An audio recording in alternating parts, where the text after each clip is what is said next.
A shipwreck in the Greek islands. Hundreds of people fight for survival in a swirling storm. We need to help this man! With their lives on the line, some people become heroes. Don't let go! Others do whatever it takes to stay alive. Keep her away! She'll kill us both! Investigators uncover an extraordinary chain of events. Small mistakes which have deadly consequences. Mayday! Mayday! We're doing 90 miles an hour! Out of control! Take a life jacket!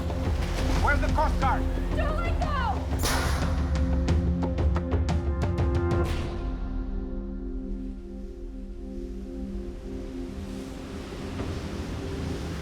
A passenger ferry pushes its way through a storm. What is that?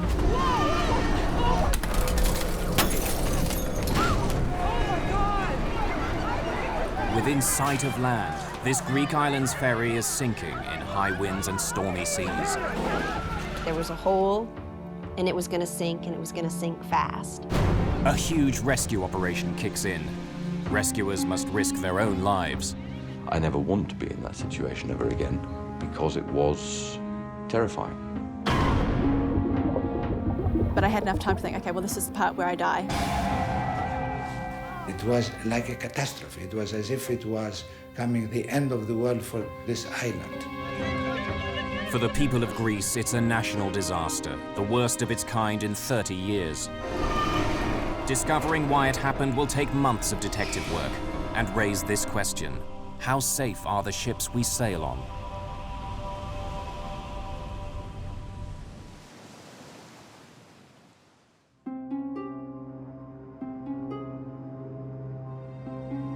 The Greek capital, Athens. This great metropolis has a 3,000-year history. A history built around the city's easy access to the Mediterranean.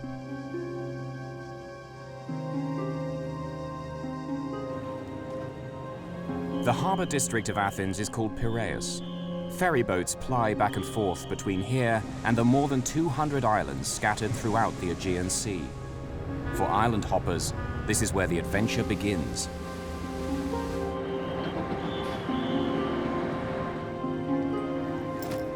It's here somewhere. It has to be. Mayday today would be good.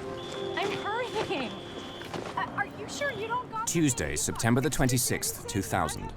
Christine Shannon and Heidi Hart from Seattle are close friends. They've bought tickets for a ferry ride to the island of Paros, 166 kilometers to the southeast.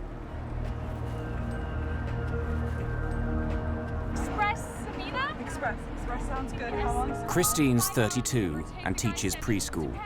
Heidi's 26 and just graduated from college. She wants to go into business management. It's been a crazy kind of day. They'd planned on going to the island of Santorini, further south. I have it. Okay, let's Oh, go. we have to hurry. Now I have the tickets. Let's go. Rushing. We'd been enjoying Athens the night before a little too much, and we overslept and missed our Santorini boat. I had never heard of Paros. I even asked them, well, show me on a map where the island is, and then I said, never mind, it doesn't matter, let's just go. It's the next boat, let's go somewhere. So it was a fluke that we were on that boat. Here's where chance is steering them. It could be a whole lot worse. If you dream of a Greek getaway, Paros is just what the guidebooks promise.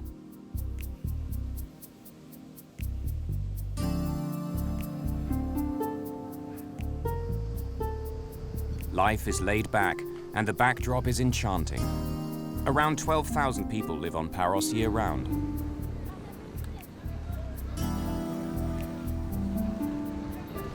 In tourist season, add to that 100,000 visitors. Ferries from Athens head for the harbour in the main town, Paros. There's constant traffic back and forth to the mainland. As one boat's leaving, another one shows up, bringing hundreds more eager visitors.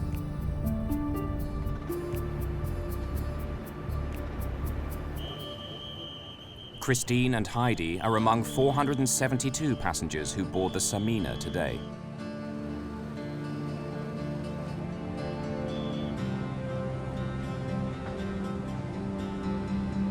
As they get ready to embark, one thing becomes clear. Some of the boats on the island's run are modern, newly built. But the Samina comes from a different era. She's been crisscrossing the Mediterranean since 1966. The Samina was launched before these two were born. And though they don't realize it, Greek safety laws say that in little over a year, the Samina will be pulled out of service and sent to the scrapyard. I made a few jokes to Christine about the lifeboats don't look very safe if we get into trouble out here. I said, we'll be screwed. And I said, well, there's no icebergs in the Aegean, so we should be okay. The Samina can carry more than 1,000 passengers, along with her 61 crew. So today, the ship's less than half full.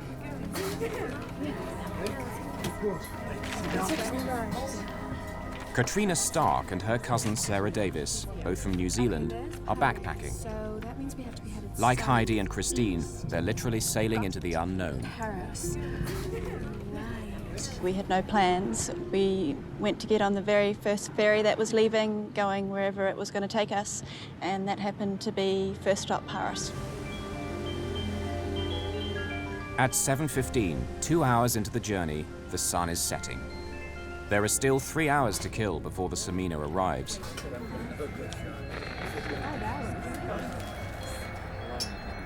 The sports fans on board, passengers and crew, know just how they'd like to spend the time.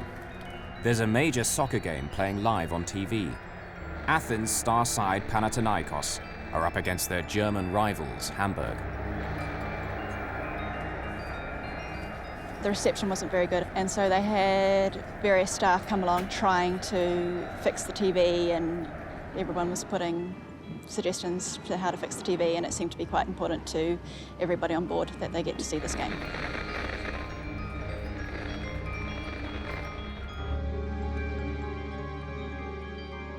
At 8 p.m., the Samina passes the island of Kithnos. They're on schedule to reach Paros at around 10:15. The wind is rising, the sea is growing rougher, but these northerly winds, known as the Meltemi, are frequent at this time of year. The Samina has weathered conditions much worse than this over the past 3 decades. I'm gonna take a nap. Heidi and Christine are the only people left outside. They think their tickets don't allow them to go in. Wake me when we're there. I said, we have third-class tickets. We have to stay out on the deck. It's going to be a cold, wet, terrible night. But I didn't even think to go downstairs where most of the people on the boat were. For the crew of the Samina, the nighttime journey is routine. Hazards such as reefs and rocks are all clearly marked on their charts. Many have warning lights. 2 jagged outcrops rise from the sea within sight of the main harbour on Paros, Perikia Bay. Known as the Portes, or the Gates, they lie 5.5 kilometers from the town. For every mariner sailing these waters, the Gates of Paros are a familiar landmark. They're welcoming, but dangerous too.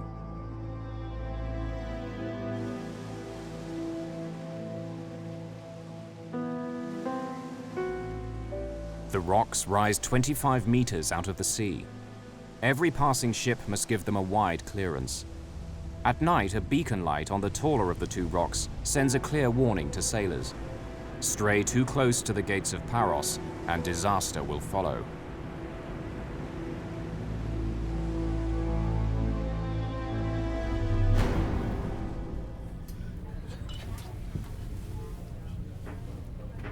They're still 2 hours away. But they're sailing into a growing storm. Despite the weather, Christine and Heidi are still out in the open. Had I known we could go to any other part of the boat at that point in time, I would have. But I didn't know, and actually being in that part of the boat, I think, was very fortuitous for us because we were able to be aware of what was going on later. Being out on the deck will help save their lives. Soon, everyone aboard will be fighting for survival.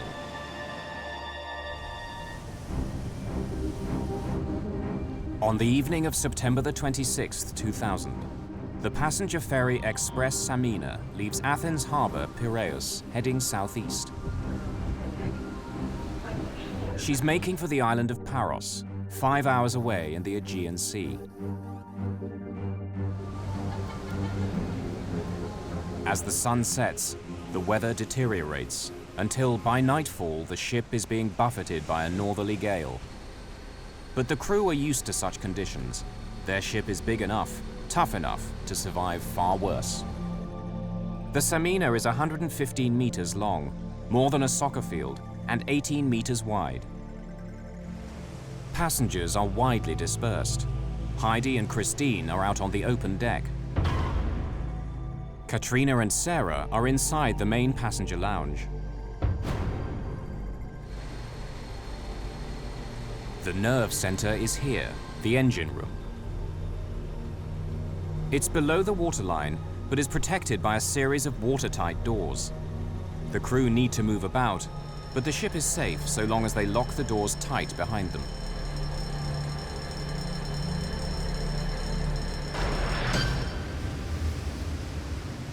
To reduce the rolling effect of the waves, the ship also has a stabilizing system, like small wings that extend out into the water. It's still a bumpy ride, but it doesn't stop passengers moving about when they want to. As we got further away and night began to fall, the seas got rougher and it became stormy until it got to the point where you couldn't even walk on board. You had to kind of stumble sideways. People were kind of laughing. It was kind of funny at the time. Being from a place where we ride ferries quite often, it wasn't really a concern to us at the time, but it was pretty rough out there. It's 10 p.m. The wind has now risen to nearly 50 kilometers an hour. Waves are cresting 2 meters high. Despite the gale, visibility is good. Those are the lights of Paros. The Samina's on time and still pushing forward at 33 kilometers an hour. Then suddenly, the ship lurches sharply to the left. What's that? No. The boat turned enough that it startled me awake, and I woke up and was kind of dazed a little bit. You can't just park a boat like you're parking a car, and so I thought it was odd that I felt this G-force of the boat turning. Christine said, "Hey, there's lights. I see shore. We must be getting pretty close to docking." The lights of Paros, even car headlights, are clearly visible just 5.5 kilometers away. But then another light cuts through the darkness.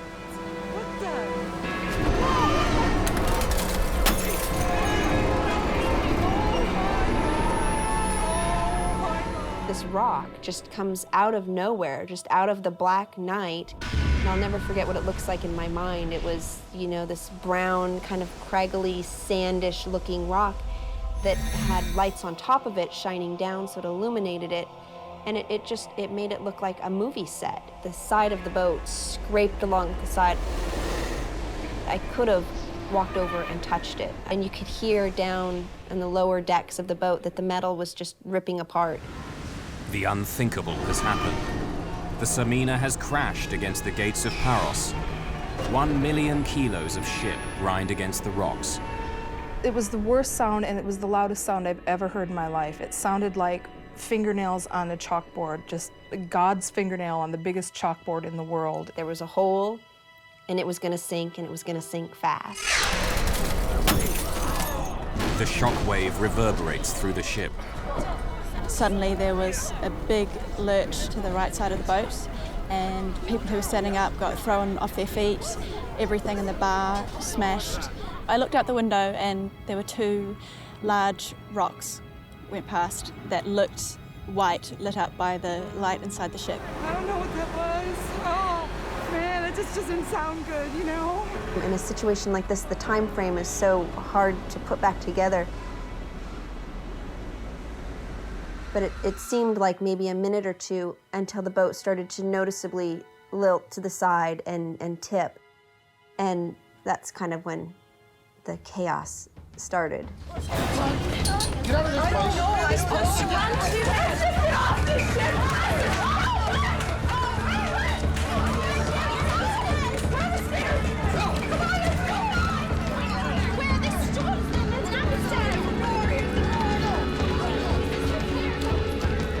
Lots of people were crying, lots of people were praying, holding on to each other, yelling.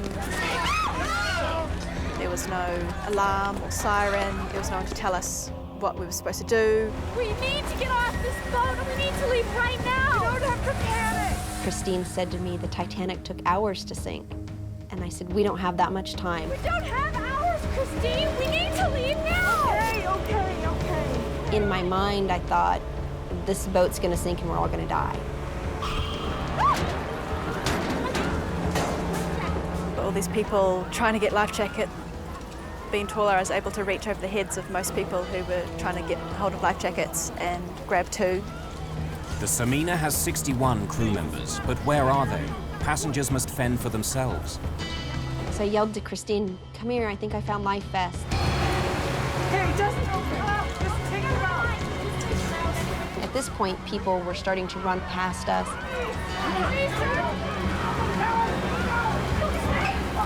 And I was saying, here, take these, and throwing them out, and people were just panicking.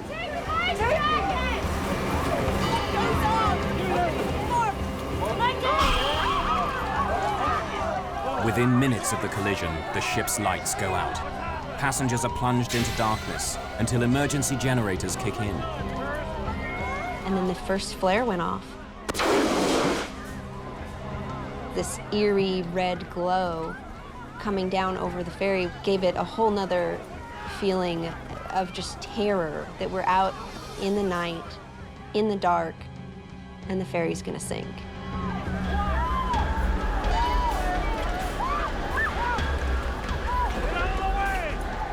At the harbour, port officials are now aware of the developing crisis. Port Authority Vice Commander Dimitrios Malamas starts to organize a rescue. He needs all available boats right now. What vessels do we have in the area? Alexis Bisbas runs a yacht charter business in Parykia. The first I heard of the disaster was a phone call that I got from the port police at about 10:15.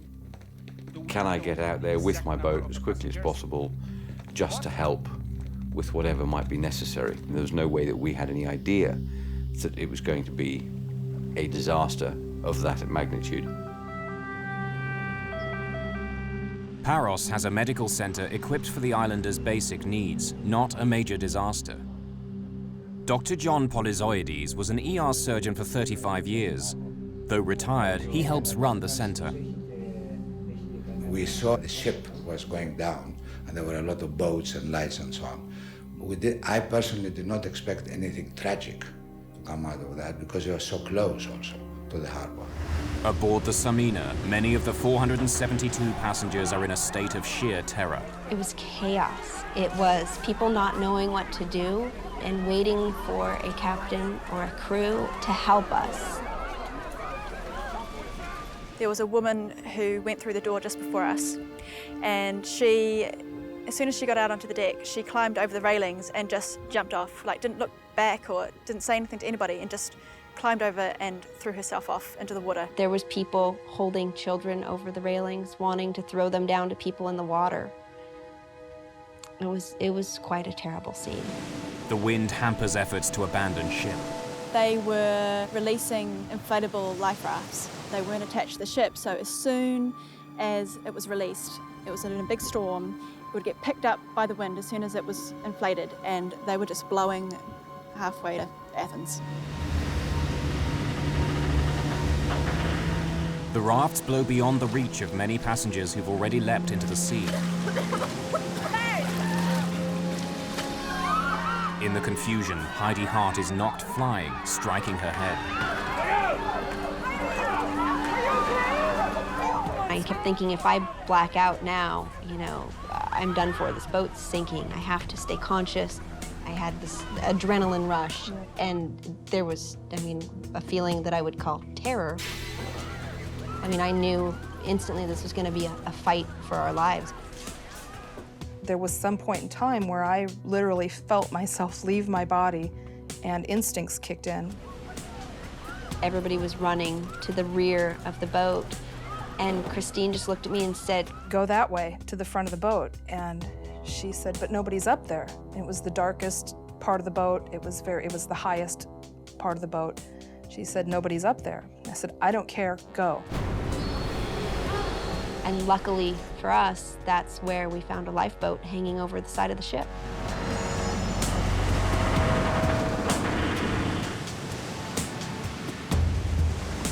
Heidi and Christine have escaped the sinking ship, but they're still at the mercy of the storm. When we jumped into the lifeboat, it wasn't orderly, here's your seat. It was jump. Where you land is where you are, and so we were just kind of all pig-piled in this lifeboat together. The battle for survival takes an ugly turn. Each passenger must decide, help others or fend for themselves. There was 5 or 6 men in the back of the boat, and they were fighting with each other. They were yelling at each other. As the ferry was sinking, they kept pointing at the ferry and fighting with each other. And then, you know, this is when I see the guy swimming up to the boat, and so I started getting ready. I'm thinking, okay, I need a rope. I gotta throw him something. He has no life vest on.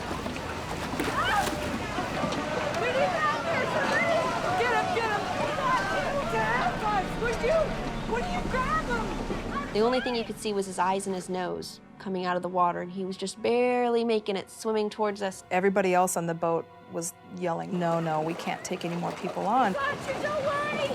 I've got you! Now Heidi leaned over and grabbed this gentleman's hand, and I reached over and grabbed her by the waist, and she told me, "I'm not letting go," and I yelled to the other people, "She's not letting go." He had taken off almost all of his clothes. He was wearing just his underwear.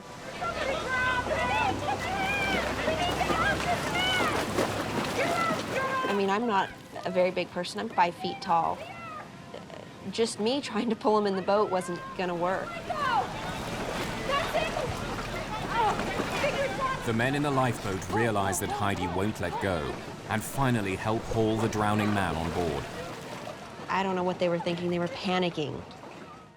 So, I mean, who am I to judge what other people were thinking and doing? But there was a lot more that could have been done that night. Of the 533 people who set out on the Samina, many are now in the sea. Others are still trapped on the vessel itself. The ship begins to roll over. If it goes down, dozens of people will be dragged down with it.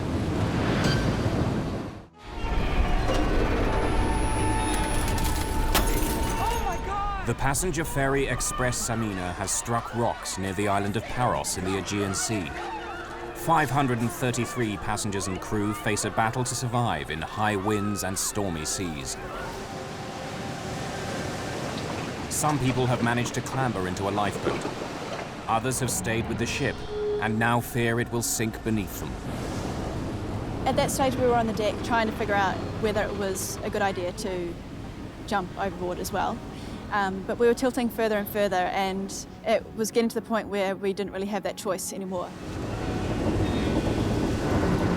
It's 10:50, 40 minutes after the collision. Sarah!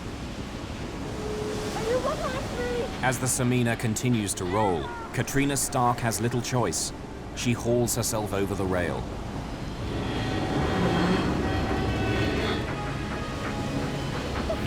The ship has turned completely on its side. Katrina is sitting on the hull. Should she try to swim for shore or wait for rescue? While I was sitting there thinking about that, all of a sudden the ship just sank underneath us and sucked us down and everything around it. I don't know how much time we were under the water, but I had enough time to think, okay, well, this is the part where I die. This is the part where I drown. I kind of thought, well, okay, that's fine, and had enough time to be okay with that. Just as we got there, we saw the ferry sinking, which was an extreme sight. And to see this entire ship sink beneath the waves and to be gone and just leave us in our little lifeboat it was amazing. It was almost beautiful in a sad sort of way. And then complete blackness, darkness, huge waves.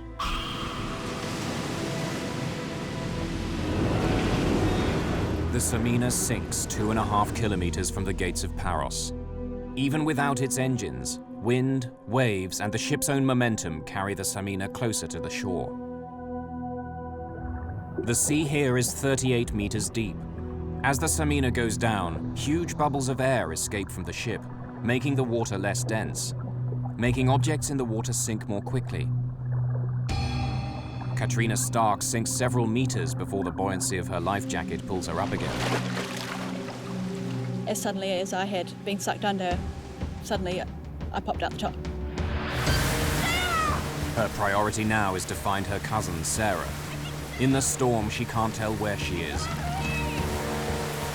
The waves were so big that for 1 second it sounded like she was over there, and so I tried to swim that way, and then the next second it sounded like, oh, she's over there. I tried to swim that way. Sarah! Sarah! I can hear you, but I can't see you! Sarah!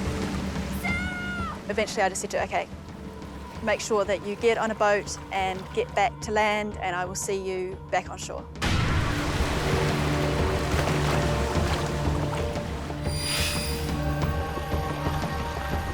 At 11:15 p.m., Dr. Polyzoides receives his first casualty of the night, but something doesn't add up. They brought a man on a stretcher. He was semi-conscious. And then we started working on him. He had hardly any blood pressure.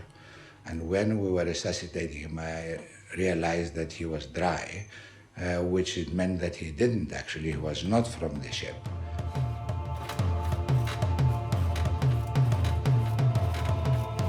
Anyway, we carried on. Eventually we lost him. He died in our hands.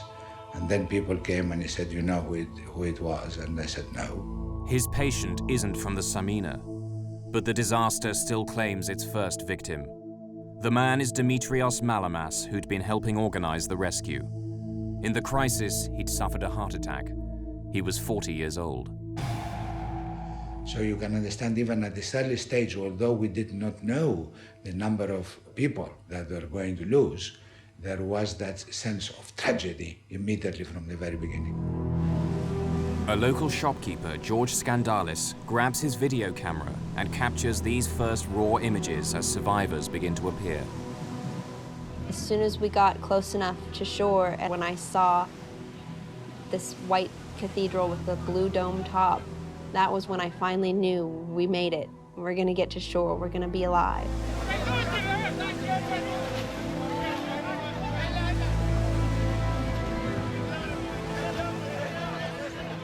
I felt more alive than I've ever felt in my life. Giddy, almost giddy. And actually afterwards, one of the things that I had to come to terms with was that people died and I felt so alive. One of the local fishing boats now appears, crowded with people who've been dragged from the sea. Local boat owner Alexis Bisbas is part of the rescue flotilla searching for survivors. 1 minute we were flying across the top of a wave, the next minute we were burying the bow of the boat into the previous wave. We had water coming across the decks. I've been sailing all my life. I've never had a situation like that. I never want to be in that situation ever again, because it was terrifying. He plucks 25 people from the sea in 3 trips out into the stormy waters. One of the amazing things in these situations is the way that people behave. A young man, we pulled out, he was still carrying his portable stereo system. So the one hand's trying to grab hold of the boat, and the other hand, as we realized, was being hampered by this stereo system that he still had in his other hand.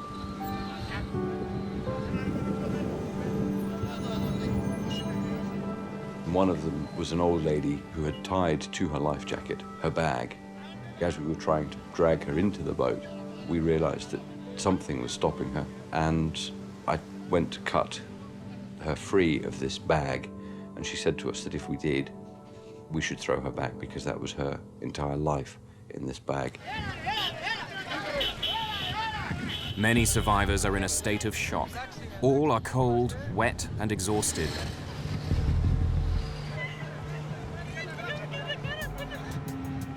Just a few hundred meters away, dozens of people are still in the water, trying to stay alive until they're spotted by a rescue boat.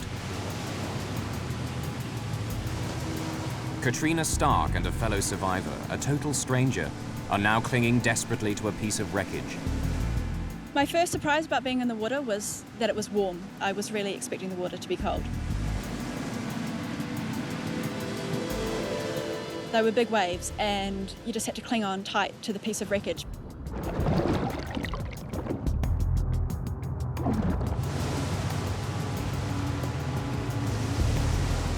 Not too far away from us was an older Greek woman who couldn't swim.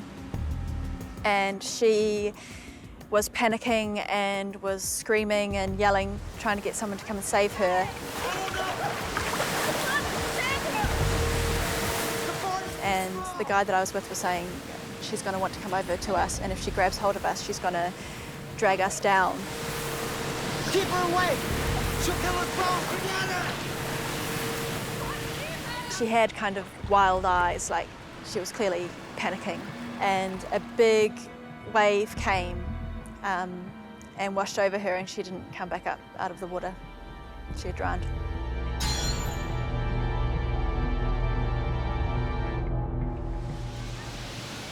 There are still some signs of hope. Some people have been pushed south by the wind. Miraculously avoiding being smashed onto the rocks, they've wound up on a sandy beach, the Bay of St. Irene. A life raft beaches in the same spot.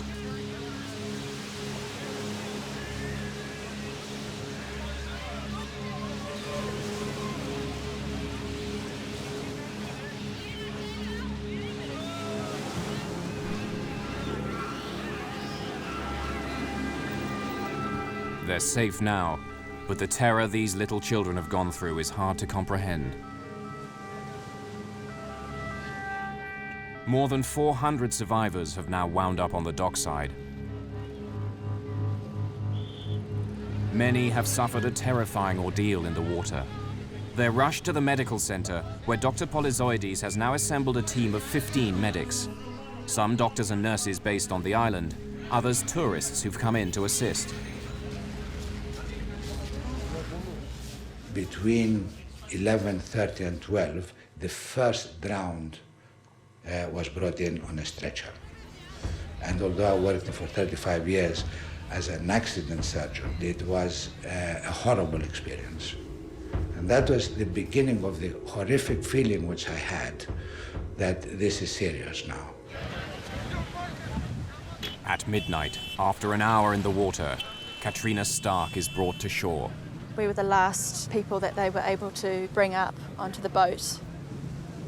And they headed back for the harbour, and on the way they stopped a couple of times to pick people up, but they would go to pick them up and realise that they were dead, and so they'd just leave them where they were. Katrina doesn't know if her cousin made it.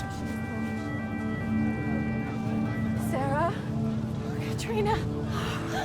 I was just never been so happy to see anybody in my whole life. How did you get here? And I just grabbed hold of her and wouldn't leave her side for a second. Glad to see you. How are you guys? You okay? Are you keeping warm? Yeah. It was terrifying. I mean, it's been 5 years since the accident, and I still have nightmares. I still think about it. It will still make me cry. You guys have had quite a shock being in the water. It was traumatic, and it was very scary, but it was also a singularly defining moment in my life where I was able to use all of the resources I had to survive. I think we've got him. Pull. I don't think I would have chosen not to live through this.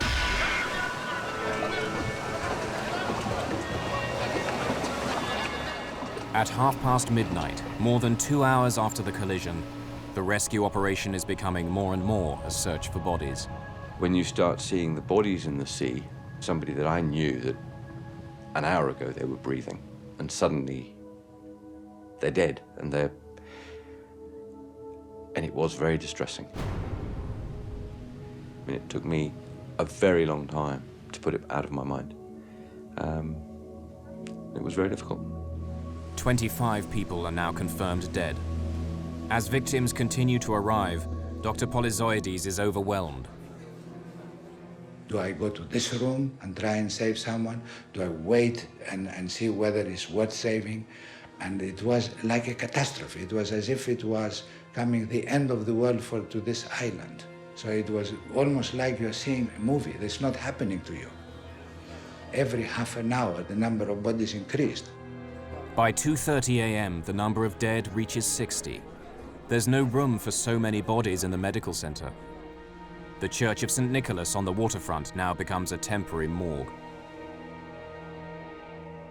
The search for people, alive or dead, continues right through the night.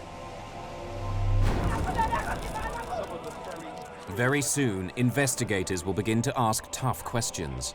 Who's to blame for the sinking? Why did so many people have to die?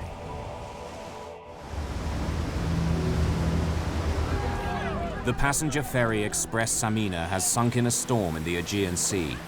Already 60 people are confirmed dead. Many more need medical treatment. Morning reveals the power of last night's storm. A lifeboat lies smashed to pieces on the rocks. Life rafts blew away, empty.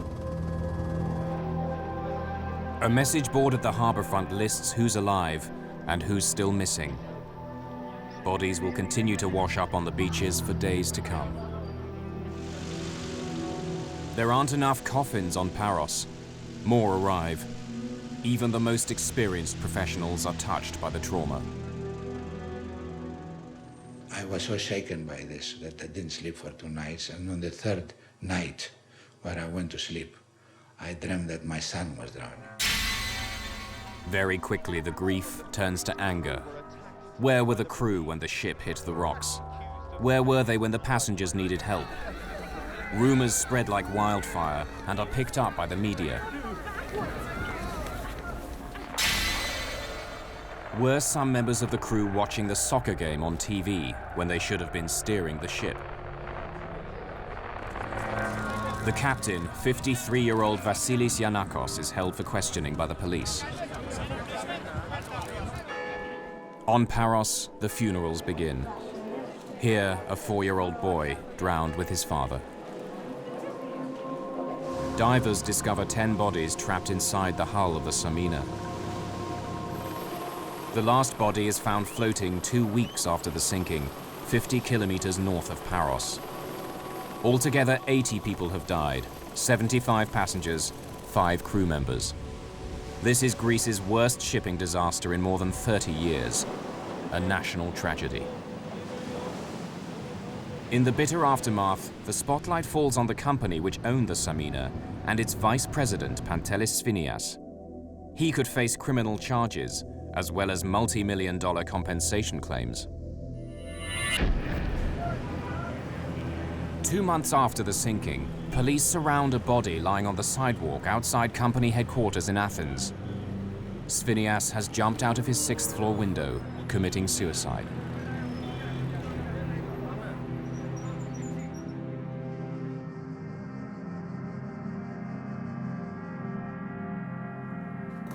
Maritime experts at the National Technical University of Athens begin an inquiry. Detailed testimony is gathered from 46 crew members, as well as 192 passengers. The Greek legal authorities want the university to give them a thorough explanation of what happened.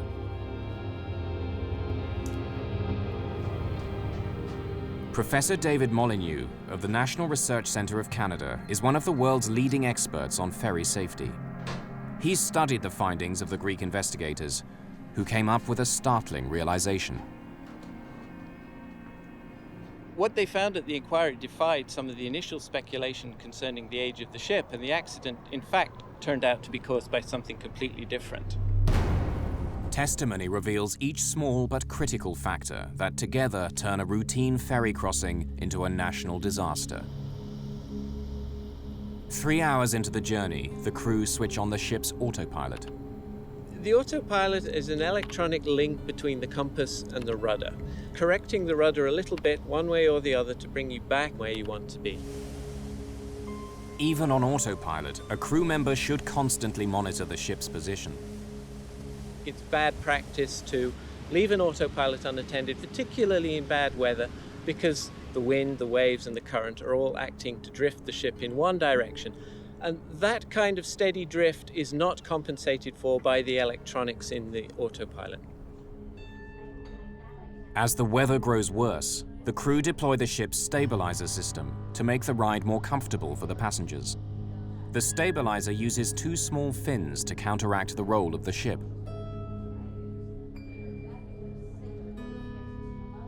But something extraordinary has happened. Only the starboard or right-hand stabilizer fin has extended. Very unusual. Normally we'd expect both stabilizers to be working at any one time. With just one stabilizer, the ship is no longer symmetrical, so the flow around the ship is unbalanced, and as a result, the ship will tend to drift one way rather than go in a straight line. With only the starboard stabilizer, the Samina is pulled slowly but surely to the right. It's a deadly malfunction. Captains aim to stay at least 740 meters left of the gates of Paros. But when the Samina arrives, she's on collision course. A crew member makes a last-minute attempt to steer the ship to the left, but the ship can't turn quickly enough.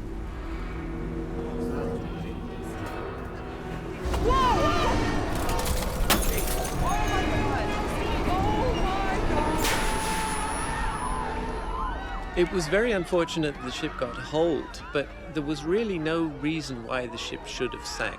The damage was within the range that you would normally expect a ship to survive. The east face of the taller pinnacle is where the ship strikes, at 12 minutes past 10 p.m. There's a 6-meter lengthways gash, as long as a telephone pole, and 1 meter wide.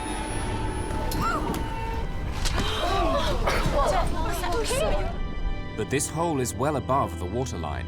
No water should enter the ship. Moments later, a second impact. The stabilizer fin bends backwards. It stabs like a dagger through the ship's side. Oh my God! This 3-meter gash is below the waterline. Even worse, it's exactly alongside the engine room. The main generators are knocked out. Electrical power is cut throughout the ship.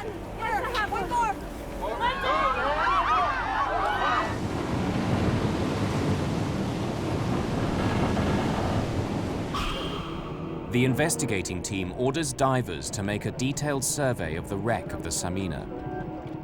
Inside, they discover the final piece of the puzzle. Even with 2 large holes, the ship could have been saved. One final error sealed the fate of the Samina. The passenger ferry Express Samina strikes rocks near the Greek island of Paros. With 2 gaping holes in her starboard side, she capsizes and sinks in 38 meters of water. Divers go down to survey the wreck and make a startling discovery. Like all large seagoing ships, the Samina is divided into separate compartments, sealed by watertight doors like this one. Safety laws insist they remain locked while the ship's at sea. On the Samina's last journey, some of the doors were open. If you imagine in your house, every time you went through a door from the kitchen, you had to close it, lock it, move on to the living room, open that door, close it, lock it, and carry on. It really does slow down your everyday life. So there is a tendency sometimes to leave these doors open. Because they're left open, water is no longer confined to the engine room. And now that the power is cut, the crew can't close the doors remotely.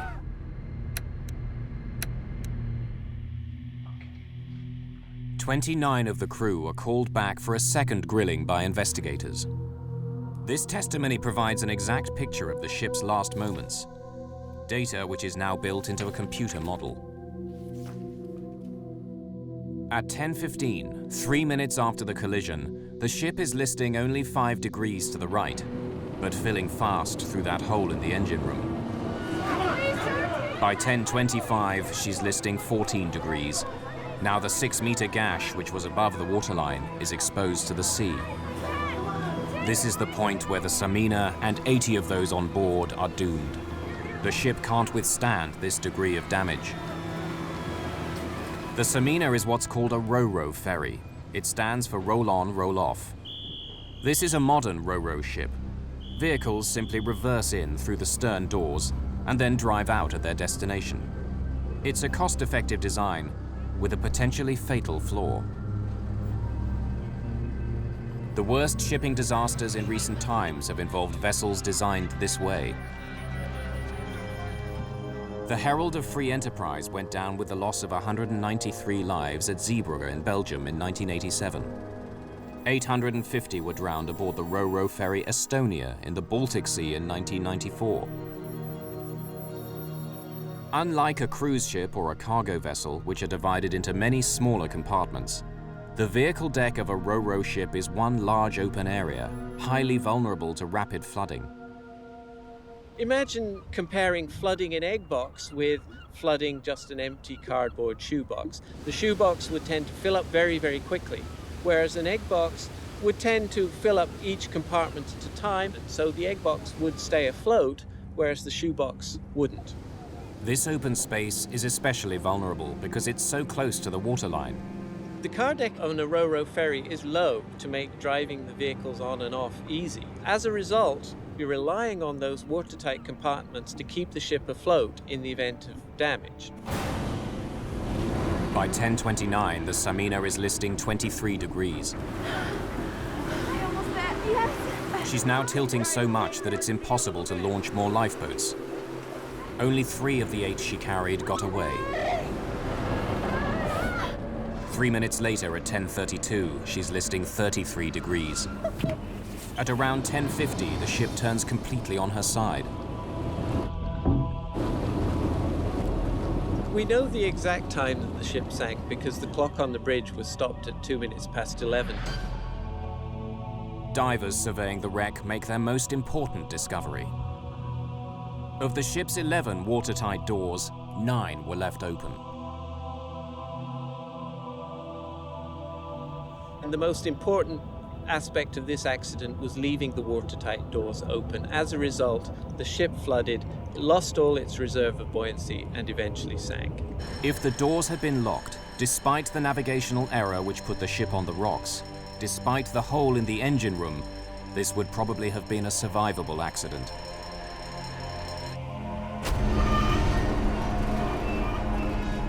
The trial of ship's captain Vasilis Giannakos and 7 others began in May 2005, more than 4 years after the disaster.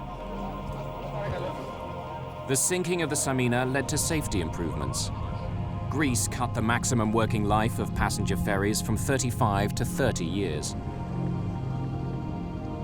The tragedy also helped speed the introduction of voyage recorders, like an airplane black box. They're now mandatory in all passenger ferries. Some good came out of bad.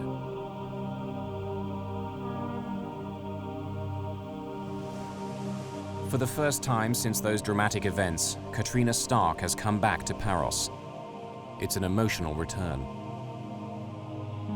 It was a pretty traumatic thing to go through, but it's quite a character-building experience, and I think it plays a large part in who I am today.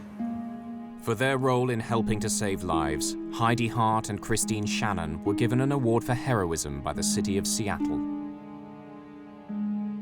I understand my strength a lot more, and I can live freely without the restraints of being scared of what's unknown, because life is an unknown. Even for a heroine, it's tough to look back.